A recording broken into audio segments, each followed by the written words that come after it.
I'm Carly, and this is Toxic Workplace Antidote Edition, a series of bonus episodes where I talk to experts and thought leaders about toxic workplaces and how to survive them.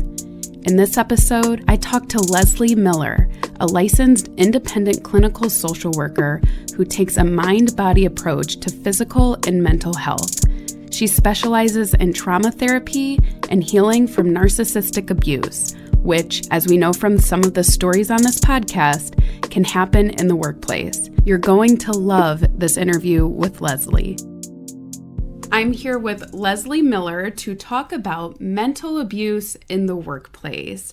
Hi, Leslie. How are you? Hi, good. How are you? I'm good. Very happy to have you on the show. You bring a wealth of knowledge around trauma, abuse, specifically narcissistic abuse. But before we dive into that, let's hear a little bit about your background. Yeah, so I'm a therapist and coach in private practice, and I'm based in the Boston area. I've been a therapist since 1998. I worked in various mental health settings for hospitals, you name it.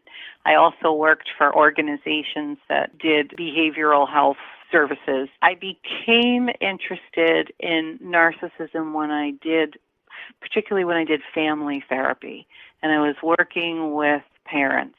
I eventually went into working in the court system as a custody evaluator, where I spent about 6 years. And my feeling was that in respect to what's known as high conflict divorce, where there's custody and they're really heavily court involved, I did see a lot of abuse and narcissism and other personality factors that I felt made it impossible for people to come to healthy agreements or be able to co-parent with any degree of being able to put the child first. That was very sad to me. The issue of narcissistic abuse just really grew out of years of working in the field, working with families, sort of seeing people really struggle in all walks of life. My feeling was that when someone was dealing with someone that's highly narcissistic, you see things like post-separation abuse, where no matter what, things just don't ever seem to get resolved. That there's no court that can make the problem stop. There's no therapy that can seem to make it stop. There's no attorney that can make it stop for you. There's just a continuation of it. So my practice is really focused on helping people, recognize where they are, figure out what they want to do, work through their trauma, and move on with their lives. Yeah, so it's interesting how you're saying you saw narcissism affect all walks of life. And I think narcissist awareness is becoming more and more prevalent because people are realizing that they're dealing with them. And it's not just at home or with your family, it also can be at the workplace. I mean, the odds of somebody encountering a narcissist or possibly somebody that's abusive is highly likely. Do you agree? It is. It's statistically, the odds are high that you will come in contact with someone who's highly narcissistic, maybe, a psychopath. No one really has exact numbers because people that have personality disorders don't go into treatment. It hardly ever happens. The prevalence, I think, is a lot higher than is even known statistically. So I feel like the odds for people are high that in a corporate setting or in any work environment, you're going to be dealing with people with severe characterological issues. There's some inevitability to it, Right. And it's hard, like you say, there's not data out there because how are you going to prove it? You can't get the hard evidence to prove it. You can just get these stories of people saying this is what happened, but you can't really measure it because people would say, well, you can't just blanket apply narcissism to anybody that has toxic behavior. But one of the things when you reached out to me about how narcissistic people get positions of power in the workplace. What do you think helps them become successful? Like what is it that narcissists have over people that aren't narcissistic? Right. Well, I mean, when you look at the definition of what is narcissism, if you're talking about a narcissist that is grandiose, they maybe exaggerate their talents and abilities. Maybe they outright lie, depending on how malignant they are and how far they're willing to go.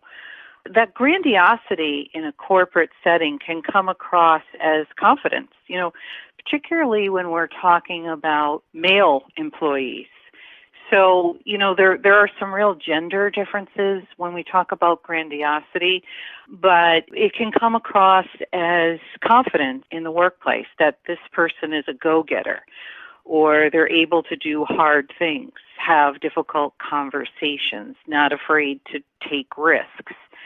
They're not afraid to be in a profession where they're highly visible. In fact, they gravitate toward upper-level management, maybe startup companies, medical fields, certainly things like sales, law, anything creative, media. Those are fields that, visibility and attention is really what a narcissistic person seeks, and that fits the bill going both ways.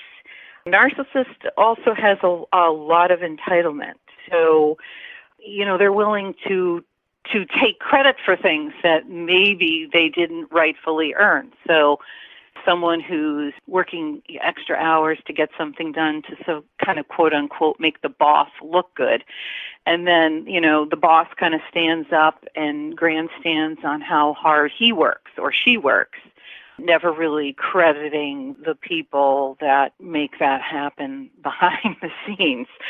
And that can come across as just being really competitive. So, one of the other hallmarks of narcissism is that the belief, along with the entitlement, that they're superior. They don't always necessarily believe it, but they certainly promote that that's what they believe. So being better than the next guy and only wanting to affiliate with other special high-status people, that can be seen as competitive. So in an organization, what works for the organization will allow for tremendous negative behaviors because the organization sees it as, helps their bottom line in some way. Well, okay, we're going to put this attention-seeking person out front because it's making us look good. It's making us a profit. It's functioning in some way to support the organization. Yes, and the people promoting don't necessarily even see or know that this person isn't a narcissist. I think that's what maybe people that haven't experienced this get confused on is like, it's hard to know when you're in it if somebody is a narcissist. I mean, would you say there's clear signs that are red flags right out the gate, or would you say it's something more specifically in a workplace setting? Because in business or in any sort of organization that has rankings, you could be a competitive person. So how would you know if somebody is narcissistic versus just a normal, competitive, highly driven person? Yeah, that's a great question. It's sometimes hard to figure these things out. It's very easy to get drawn in by a narcissist. Often they're really charming. Like when we talk about romantic relationships and we talk about what happens early on is sort of this love bombing stage, which is followed by being devalued. That happens in the workplace too. At first, maybe this person was on their best behavior and you really felt a sense of connection, or, this is somebody I want to work with or learn from, or at least have a good working relationship. And what happens is that it turns very suddenly and very unpredictably on a dime. And you feel like the bottom just dropped out and you don't really know what happened. And we tend to look for, it's very natural to blame yourself, particularly, in a work setting.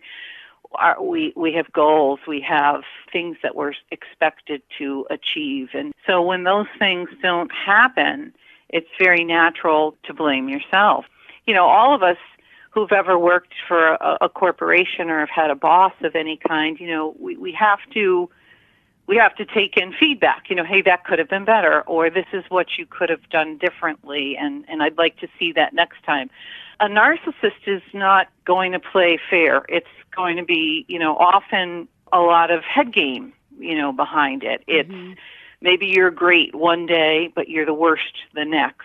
And it's that walking on eggshells feeling that I think really tells the story that you may be dealing with somebody with a character disorder, that has a lot of narcissistic traits, possibly antisocial traits, particularly if you feel like they really don't have empathy. You're starting to figure out that they really don't care about my aspirations at this company, or they really don't care that I have a sick kid at home today and I need to leave to take them to the doctor. Or they really don't care that I haven't taken a vacation in 2 years and I have a chance to go, but there's something they want me to do and give that up. I mean, these are kind of more extreme examples, but I think that sort of that gut feeling that I never know what this person's going to do next, what kind of mood they're going to be in. I never know if I'm doing a good job or not. I never know if I'm meeting the expectations. I never know if I'm going to be here next week, right? Right. And just that uneasy feeling, I think, tells the story. The terminology for narcissistic abuse is fairly recent. I mean, for a long time, abuse was considered primarily physical. Little by little, people started to talk more about verbal abuse and psychological abuse. And there was a period of time where there was very little information out there. There was a book by Patricia that was like life-changing. It was all about verbal abuse. And she talked about every kind of style of verbal abuse, and she talked about the personality traits of the verbal abuser. And she never once used the word narcissist, but really that's what she was describing. It's a wonderful book. Wonderful. There's a couple of them. She's a trailblazer. I highly recommend that. She gives some really good strategies of how to respond to specific scenarios of verbal abuse. But when we're talking about psychological abuse or verbal abuse, it never really went far enough in terms of the why, because people would be left with why me? Why are they hurting me? Why me? That why question would come up and come up and come up.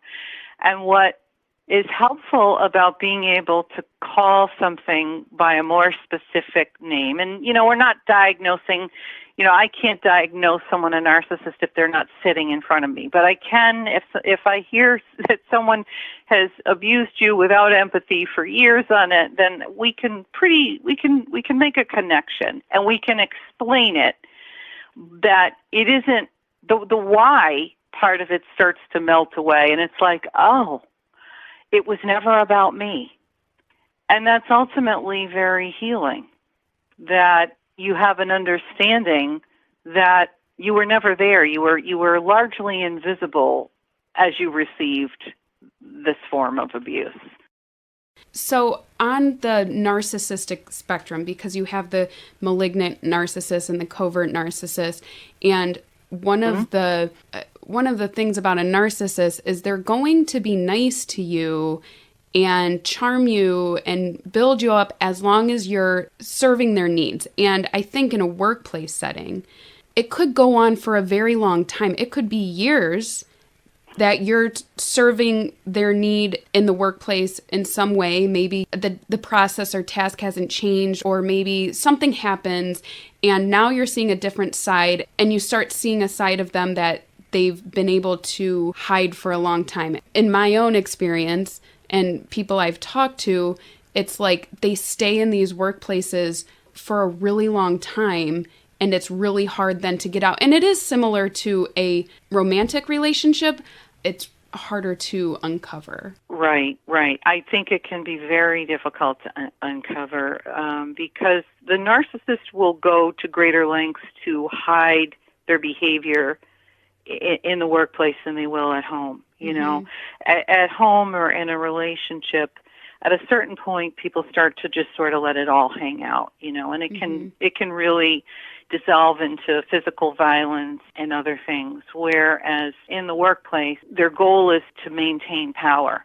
And in doing so, they have to fly under the radar just enough, and they're experts at doing that. It's like, how far can I push this person without completely pushing them over the edge?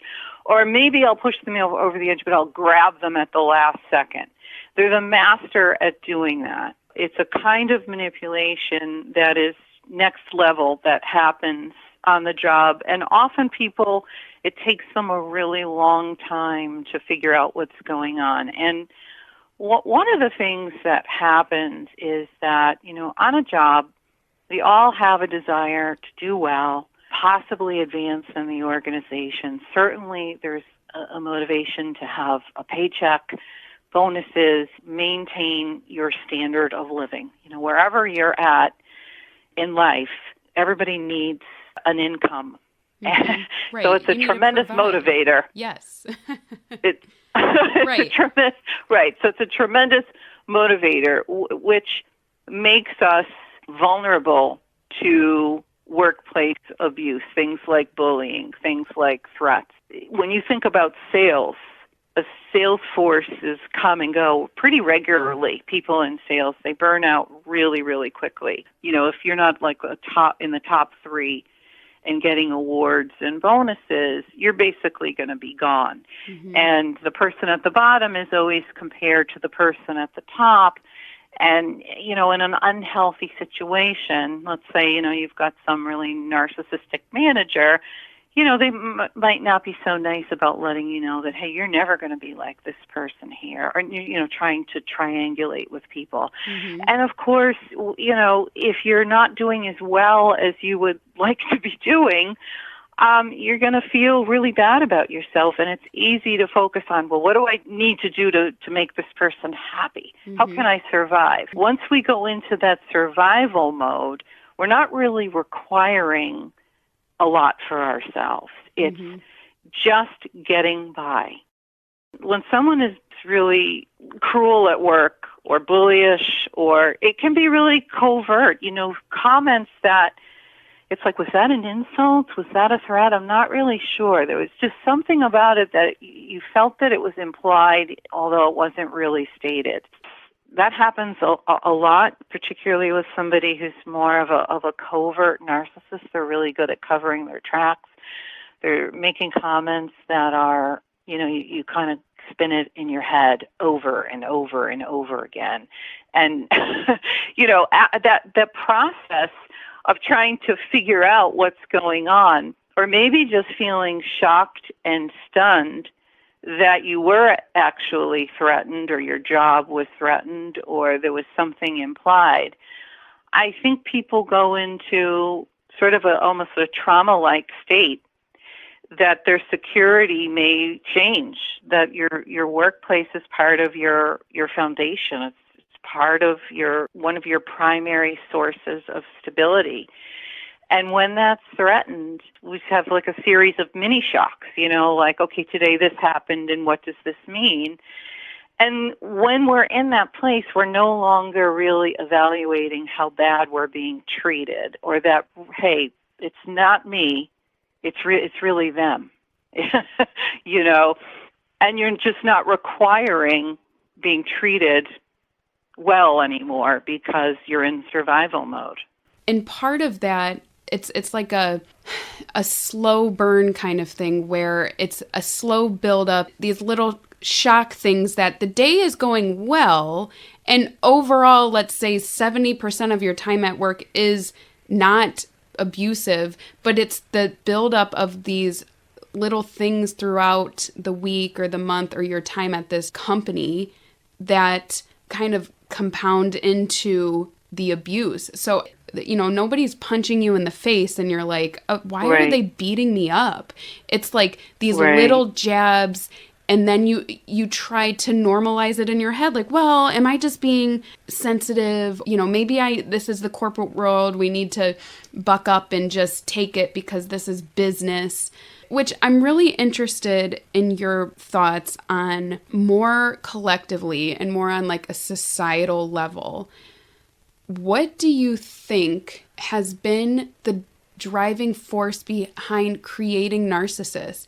And when you talk about it's like a breeding ground almost, or it's like the structure of an organization and how there's ranking and how it's beneficial almost to be narcissistic. So it's almost like which came first, the chicken or the egg? Did the narcissistic leaders of the past kind of formulate this business place? You've touched on a really big macro point, because it is a systemic problem and it's a cultural problem.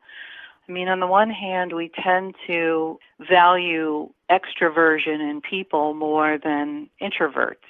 Extroverts get a lot of attention. People want to be more extroverted. They almost apologize for being, not sort of showman type of personalities.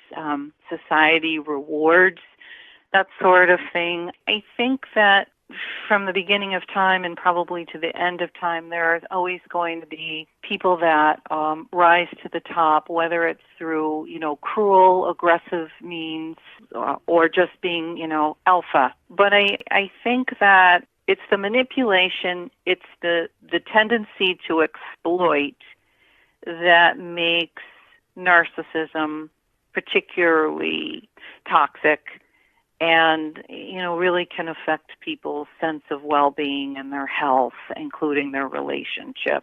Yes, and so talking about the impact being in that narcissistic abuse has on somebody, if it goes on too long, what are some of the things that you've seen or you've been exposed to? What effects does it have physically, like the depression or people go on medications? What are the different mental and physical illnesses that people can develop? Yeah. Well, one of the things people talk to me about is they'll say things like, and this is something I hear often, that the minute I see that person's name in my inbox or on my phone, I feel my blood pressure go up, or I feel nauseous. I feel panicky. I feel my heart really racing. So if you're there, it's time to find the door. If you are, by just seeing that person on your phone, and you have regular communication with them. I mean, if this is just sort of a one-off, once in a while that you have to deal with this personality, okay. But if this is a daily kind of barrage and you have that kind of physical, visceral reaction to just knowing they are communicating with you, and there's an expectation that you have to respond, then that is a clear sign. Now, day in and day out, your blood pressure spiking, your heart beating out of your chest, feeling nauseous, feeling that sense of tension. It's very hard to let go of that. Your heart rate's going to stay high, for a while. It's not going to come down right away. And this is how we get things like, high blood pressure, hypertension, staying in this tight, hypervigilant mode where your body is just so tight, almost you're preparing to be for some kind of unexpected event that will be have negative consequences. Feeling threatened chronically.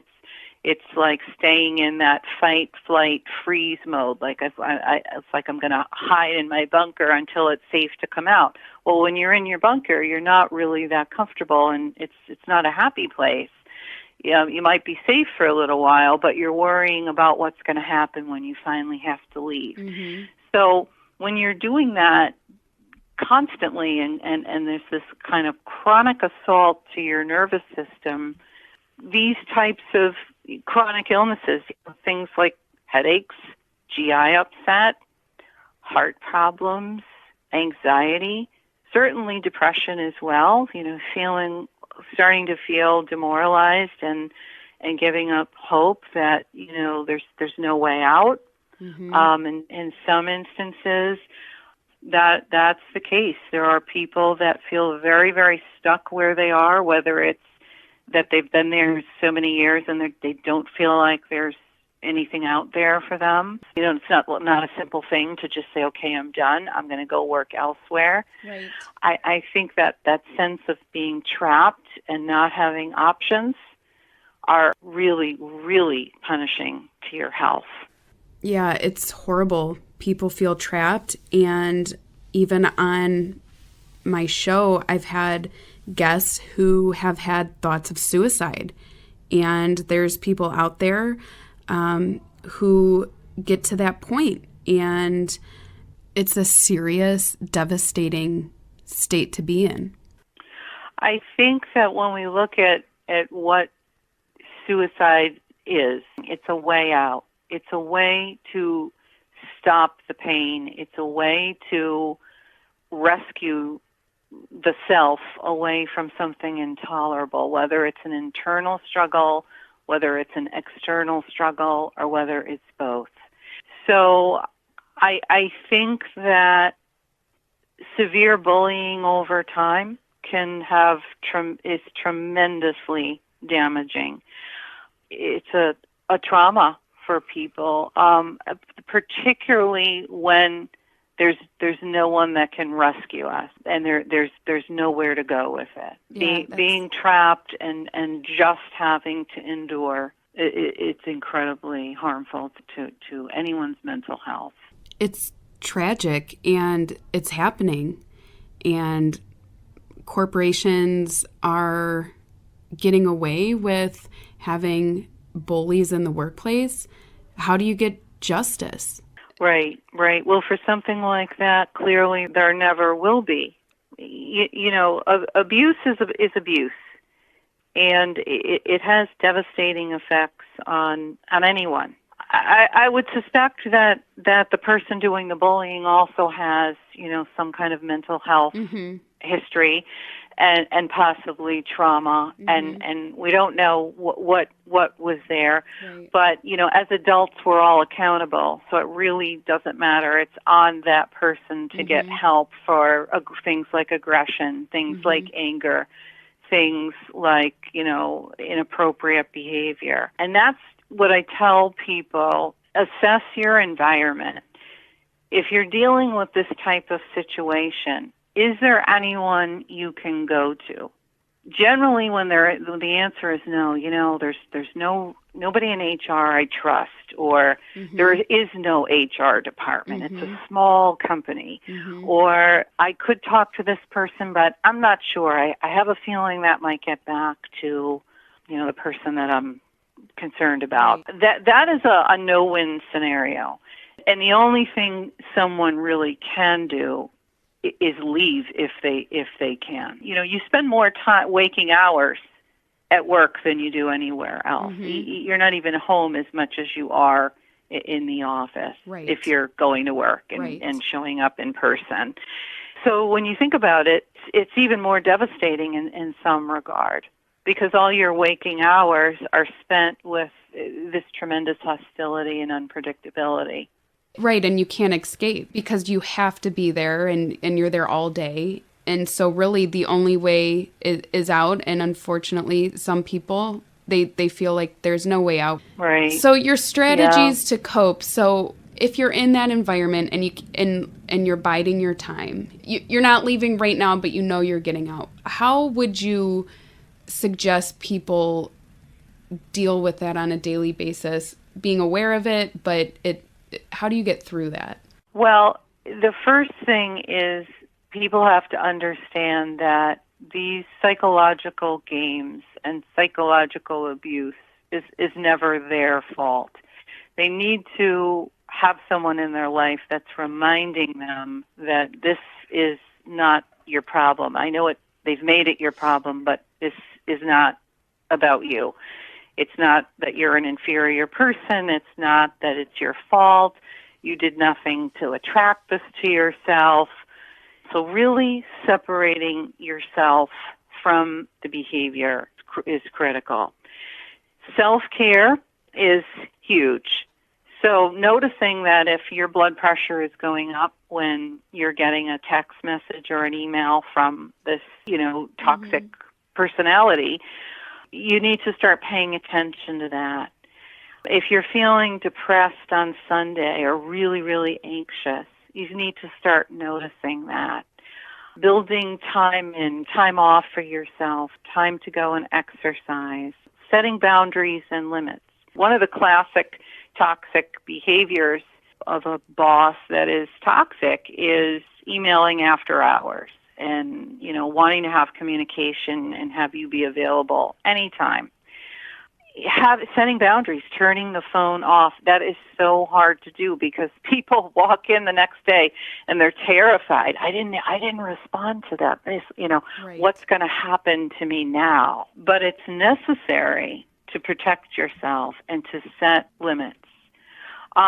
To practice grounding techniques. I mean, you can get with a therapist. There are wonderful YouTube videos on how to ground yourself so that you can sort of get yourself less reactive, so that when someone's coming at you with something completely unreasonable, not something that you want to give your nervous system over to, learning some techniques to be more of a responder versus a reactor. It's like, do I need to really engage in this? Is this more of the same crazy-making behavior? Probably. Do I need to give up my day, my nervous system? Probably not. So really being able to ask those critical questions. Keeping a journal. I tell people, write down the things that you're concerned about. Keep a journal of the behaviors that you find concerning, that you feel are abusive to you, or unfair or inappropriate or threatening. And figuring out what your B plan is going to be, your escape plan. I shouldn't even call it a B plan, right, because really it should become your A plan. Right. Right?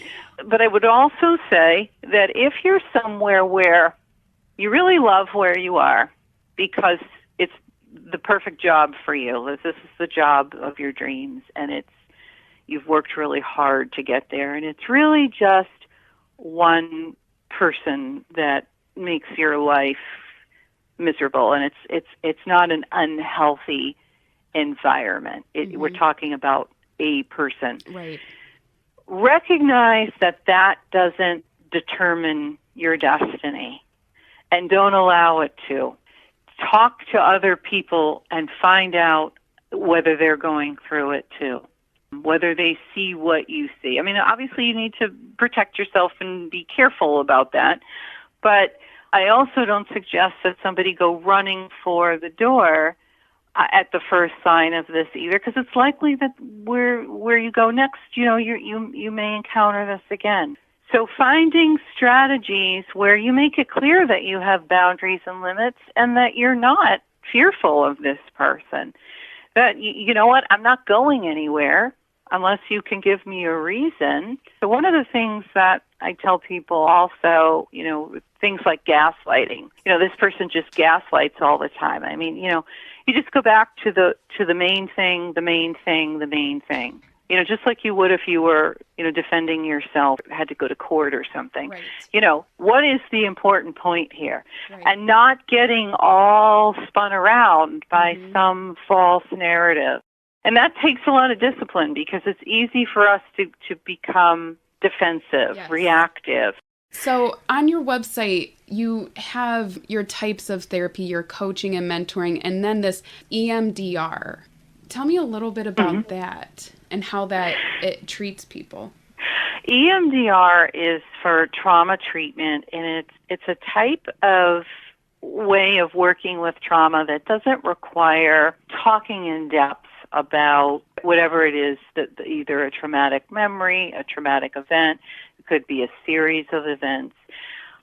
Sometimes people have a very, very hard time talking about those things, and they feel re-traumatized by retelling the story, and it doesn't really make it better. EMDR is based on the theory of trauma, which is more recent, that trauma is stored in the body. When we're traumatized, our amygdala, which is a more primitive type of place in the brain where it's our fight, flight, freeze, our sense memories, our muscle memories, they're all stored in the amygdala. And when we are under threat, our amygdala really activates.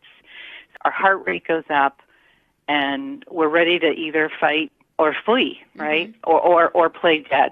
When that happens, our decision-making part of the brain, our analytical part of the brain, our logic and reasoning part of the brain goes offline because we don't want to be slowed down by thinking too much. We want to run or we want to fight. Our amygdala is really active, and that's where trauma gets stored because we weren't in our logic brain when the event happened. So what that means is that somewhere in the body, trauma gets almost encoded. EMDR is a method of using sound. It can use tapping. It can use rapid eye movement. And it's a way to process trauma by stimulating both sides of the brain. And the therapist will use different cues that you establish together to process feelings without necessarily talking about the trauma. And it's a way to talk to your body and talk to your triggered self versus your logic self, which wasn't really there to witness the trauma, if that makes sense. Yeah. And is that connected to PTSD? How when you were saying a client saw a name on the emails, or, you know, when you hear a name of somebody, your old boss that was abusive, you get, I mean, I get this way when I think of my old workplace. I get worked up and my blood pressure probably increases. Is that the same sort? Is that like a trauma response? It is, and it certainly can. It can be. I mean, it can be just, you know, as simple as that. This is unsafe. I don't know why it's unsafe, but I feel unsafe right now when I communicate with this person. Sometimes it's just your body's alarm system goes off and it's telling you something isn't right. Where it becomes trauma is when it's repeated and unresolved and chronic, or it resembles an earlier experience in life. So let's say your boss does things that really erode your sense of yourself, your confidence, and you experienced past abuse, whether it was a parent, a teacher, an intimate partner. Then we're talking about really, really bad trauma, you know, because now old trauma is reactivated by this new stimulus. So it's like the same entity, but coming out in a different way, in a different scenario. But it's the same sort of manipulative abuse or whatever that triggers that. So would you say EMDR is effective? Have you seen improvement? You know, some people really, really respond well to that, and others do better with mindfulness. Things like becoming aware and noticing their experience without going into the trauma. And there are ways to practice that every single day that are effective. Things like trauma-sensitive yoga, and really any kind of yoga. Some people prefer doing trauma-sensitive because they feel unsafe in their bodies, and that moving around can make them feel unsafe. So working in a situation where the teacher is skilled at knowing, you know, really understanding trauma and can give people modifications, that's really important. But any kind of mind-body, because we want our mind and our body to talk to each other in a way that's loving and harmonious. Yes. And not, you know, I think one thing, but I feel completely different. You know, that's where stress happens. Yes. Right. And it's interesting, the mindfulness. And I have a question for you. Can a narcissist get into mindfulness and yoga and all of this Buddhist-based beliefs, or just the awareness and mindfulness, and get therapy that way without realizing they're a narcissist? Do you think that it's possible? I'm skeptical, I think. I have a lot of skepticism. People can use things that are healthy and good and also make those, make it into something that reflects their insides. And when you think about things like, people in churches, hospitals, religious organizations, things can even be yoga, they can exploit people's desire to either be a helper, a giver, or be a spiritual person. I mean, we've seen that happen in churches. So I'm skeptical that someone would there's personality structure would change by doing any form of exercise without a lot of therapy. Could it help regulate mood? Yes, absolutely. It's interesting you bring up churches and organizations that maybe a nonprofit, and maybe the CEO is positioning himself or herself to be this wonderful, caring, loving. I mean, those are always the worst stories when it's like the pastor of the church, or it's almost the most dangerous when it's an organization like that. It is, because it's someone that people look up to and trust, and will make themselves vulnerable to out of that belief system. That is very, very devastating when that gets exploited by someone who people look up to. It's the ultimate manipulation. So let's turn the topic now to your website. A link will be in the podcast notes. But tell us about your coaching and your therapy sessions and how to get a hold of you. Yes, absolutely. So for coaching services, you can be really anywhere in the world and contact me. We do our sessions online, and you can find me at my website, which is just my name. It's Leslie Miller, LICSW.com. For people seeking counseling and they're in Massachusetts, I'm licensed in Massachusetts, so we can work in a more therapeutic method.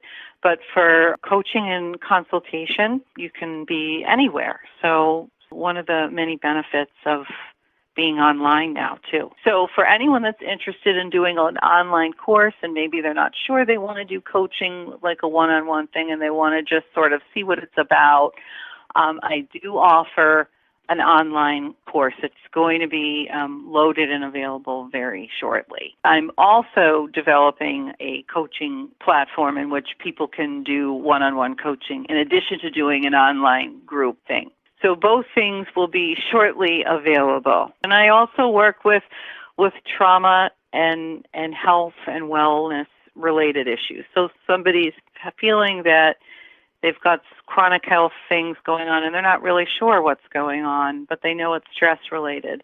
I also welcome them to contact me as well. That's fantastic. So if you're listening and you have gone through trauma, whether it's a toxic workplace or a toxic relationship or some sort of trauma in your life, head to Leslie's website, contact her. She's fantastic and has been a fabulous guest. Leslie Miller, LICSW.com. There's support groups on there. Leslie has a fantastic blog, lots of resources, facts, and free information. Leslie, thank you so much for coming on the show. It's been a pleasure. Good luck with your practice and all of the success you have coming your way. You too. You too. Take care. I hope you enjoyed the podcast. Do you have a story you'd like to share on our show? Go to toxicworkplacepodcast.com and click on Be a Guest. Fill out the submission information and we'll be in contact.